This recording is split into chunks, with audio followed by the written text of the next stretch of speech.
Olá, industriais! Nesse segundo vídeo vamos tentar explorar o porquê que a indústria não cresce se o resto da economia cresce. Quer dizer, a atividade econômica está crescendo. Em julho a gente teve uma expansão de 0,6% da economia brasileira, um crescimento de 0,6%. Entretanto, por que a indústria não cresceu nesse ritmo? Na verdade, a gente teve uma perda de volume produzido de 1,2% de junho para julho, algo inesperado, claramente inesperado, dado que a gente está assistindo esse processo de recuperação da renda dos trabalhadores, né? E, portanto, da demanda dentro da economia do Brasil.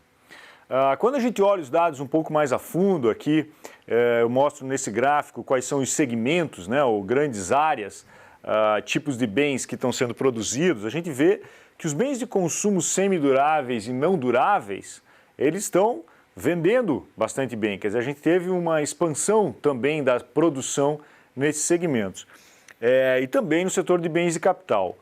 Agora, quando a gente olha os bens de consumo duráveis, a gente vê uma queda bastante expressiva, 2,7%, e é claro, eles arrastam uma boa parte dos segmentos a montante das cadeias de produção, ou seja, os segmentos que entregam para esses produtores de bens finais, né? Se a gente pensar em uma indústria emblemática nesse caso, que é a indústria de automobilística, ela está super restringida na sua capacidade de vender, de produzir. Tá?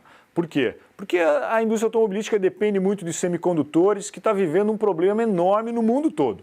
Não há semicondutores para a indústria automobilística em diversos países do mundo. Sendo assim, se a indústria automobilística não vende, os que vendem para eles também não vendem.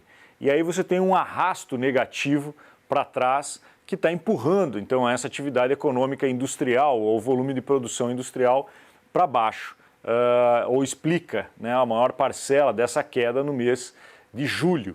Tá? Então, muito depende, de fato, da elevação, de novo, da produção industrial, muito depende dessa entrega de insumos sensíveis à produção.